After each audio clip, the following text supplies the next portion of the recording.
Fistula যাদের operation হয়েছে পরবর্তী জীবনযাপনের ক্ষেত্রে তাদের আসলে সতর্কতার দিক কি রয়েছে? অতিরিক্ত কোনো সতর্কতার বিষয় নাই।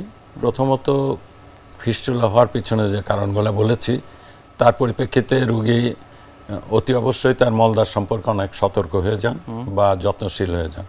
যেমন আমরা প্রতিদিন হয়তো একবার বা দুইবার আমাদের মুখের পরিচর্যা করি, কিন্তু মলজারের পরিচর্যাটা আমরা সঠিকভাবে করি না।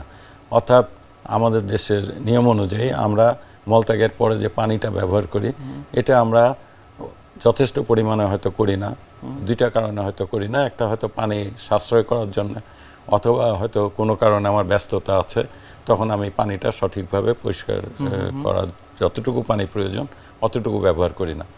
অনেকে আমরা টিস্যু ব্যবহার করি, সেটাও হয়তো সঠিকভাবে করতে পারি না, বা আমাদের দেশে যে টিস্যুটা পাওয়া যায় এটা অতটা সফট না, সুতরাং হয়তো সঠিকভাবে ওইটা পরিষ্কার পরিচ্ছন্ন করা সম্ভব হয়ে থাকে না।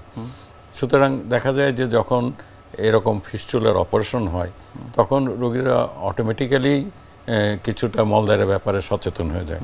আরও একটা বিষয়, পুরুষ বা মহিলা উভয় ক্ষেত্রেই তারা যে আন্ডারগার্মেন্টস ইউজ করে সেগুলা যতটা সম্ভব নিয়মিত পরিবর্তন করা। অর্থাৎ পুরুষের ক্ষেত্রে তার যে আন্ডারওয়্যারটা ওটা প্রতিদিন একটা করে ব্যবহার করাই ভালো, যদি সম্ভব হয় অন্তত প্রতি 2 দিনে একটা করে ব্যবহার করতে পারেন। পরিষ্কার পরিচ্ছন্নতার বিষয়টা অত্যন্ত গুরুত্বপূর্ণ এখানে।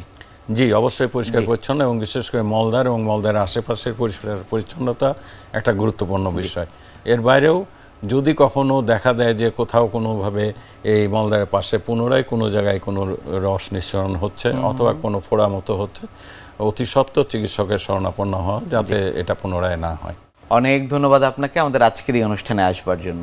আপনাকেও ধন্যবাদ এবং এনটিভির কর্তৃপক্ষকেও ধন্যবাদ। প্রিয় দর্শক, এতক্ষণ দেখছিলেন স্বাস্থ্য প্রতিদিন। কথা হচ্ছিল খুব গুরুত্বপূর্ণ একটি বিষয়, ফিস্টুলার অত্যাধুনিক চিকিৎসা নিয়ে। আশা করি আমাদের এই গুরুত্বপূর্ণ তথ্যগুলো আপনাদের অনেক বেশি উপকারে আসবে।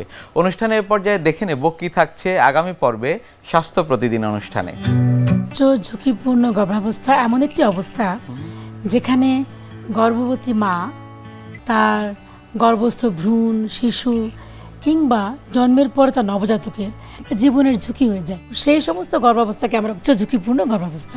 বিশ্বের যে কোনো প্রান্ত থেকে যে কোনো সময় আপনাদের পছন্দের অনুষ্ঠান স্বাস্থ্য প্রতিদিন দেখতে ভিজিট করুন আমাদের পূর্ণাঙ্গ ওয়েব পোর্টাল www.ntvbd.com এ।